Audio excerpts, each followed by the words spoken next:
I'd like to introduce Tapio from Norway, who takes LDN. Thank you for joining me, Tapio. Fine. Thank you. Thank you. Could you tell us your experience of LDN, how you managed to obtain it and what you take it for? I am a registered pharmacist, so I have I can manage to get doctors write me a prescription, and my original point of view was to test LDN. See,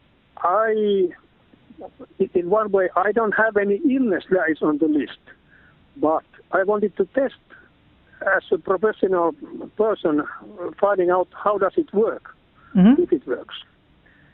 And today I'm 52. I have taken LDN for about 2 months. I started with 3 milligrams, and I have tested different doses also. And one of my findings is that, go back my history, when I was 6 or 7 years old, I fall on a stone gulv, my head first. So I have a flat spot on my head. And on the third day of my LDN 3 milligram, I noticed some tingling feeling inside my head, absolutely down on the spot where I have this flat spot in my brain. So my finding is that this LDN, it does something for my brain cells. Right. See, these brain cells, I don't know if they were dead. They were, for one way or another, they were damaged. And I started the LDN, so I think they became alive again, or something happened inside my brain. So do you have feeling back in that spot now? No. That was just for one day. I had a tingling feeling, kind of, you get the blood circulation back, or something. That's kind of unexplainable. It was not headache. It was not pain, but I noticed something, and I localized it on the exact spot where I had damage when I was 6 or 7 years. Now I'm 52, so that was quite a long time ago. And I have more energy. I sleep better.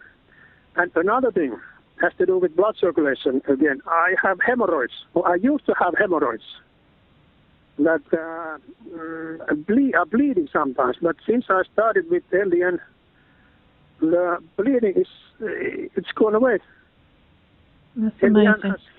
LDN has healed my hemorrhoids. That's kind of amazing. Yes.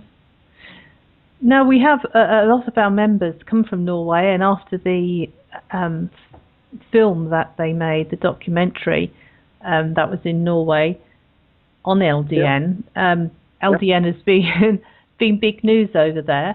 How easy is it for people to get a prescription in Norway for LDN? It is not easy because doctors are not aware of this stuff.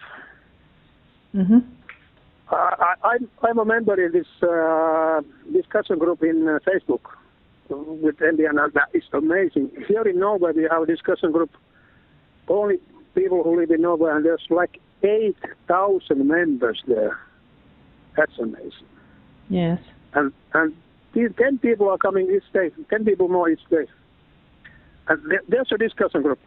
See, here in Norway, the regular thing that is a registered medicine is 50 milligrams naltrexone, but here we have a semi-industrial factory that produces naltrexone 3 milligram tablets, and they are selling I don't know how many thousand, but a few thousand packages of 100 tablets per month. It's become quite a big business, and the problem here is that it's a special order product. All the pharmacies do not have it in stock, and since it's special order product, the price is not the same. You can go one pharmacy, you get it for 400 Norwegian crowns. You go to another pharmacy, they charge you 520 crowns. So that's silly from the pharmacy point. I work in a pharmacy. I know how the system works. Mm-hmm.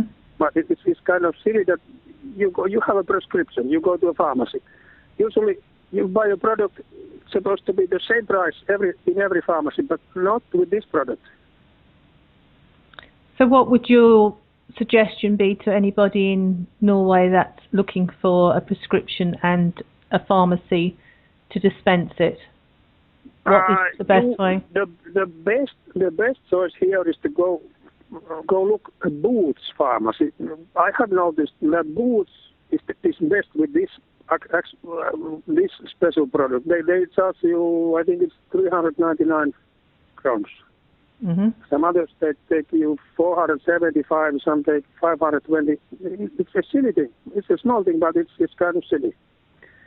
And I have learned from the discussion group that in some pharmacies the staff, they don't understand. There was a person who got a prescription. He bought the 3 milligram naltrexone. He asked the head of dispensing in pharmacy, "What do you think about this medicine?" And it was a he. He said, "I think it's just a placebo." See, the staff in pharmacy don't know about this product. Mm-hmm. And that is something I'm going to change. I have written a presentation that I'm going to present for the pharmacy convention here in Norway in the beginning of November. And the presentation is going out to the Finnish pharmacy days also. That was in the end of midway November. So I'm trying to get people who work in the pharmacy. I'm trying to deliver information about this thing. Mm-hmm. And I noticed also that the doctors, some of the doctors, they don't want to know, and Mm-hmm. some of the doctors become very interested because this is. I think it's a thing for the next Nobel Prize. That would be good, wouldn't it? So, how do people find a doctor in Norway to prescribe them the LDN? Here we have a system that you have your own. It's called fastlege. You have your. Each people here in Norway are supposed to get their own doctor. That you always go to the same doctor if possible. Mm-hmm.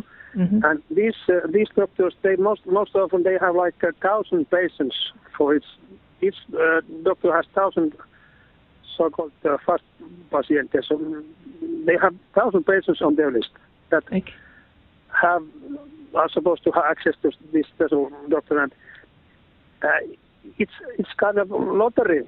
You get a doctor who is interested in this LDN, so you get the prescription. If you get the doctor who is not interested, so you have problems getting a prescription. I see, yes. I think it's the same in States also. Yes.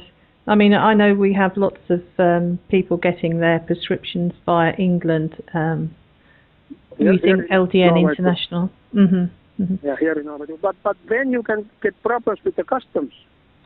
You get medicine from abroad, so customs stops it, and they ask for prescription. And if you order the stuff from England, so I would advise the English doctors to put a prescription inside the package. So that would be a lot easier for people here in Norway. Okay. Thank you very much for sharing your experience with us, and good luck with the conference in November. You know what? I'm studying further. Since my brother has Lou Gehrig's disease, I have bad communications with him. He's skeptic. He's an engineer, so he's supposed to be quite smart in his brain. But he's skeptic for LDN. I try to convince him. I live in Norway. He lives in Finland. I'm going to meet him in November, so I try to convince him.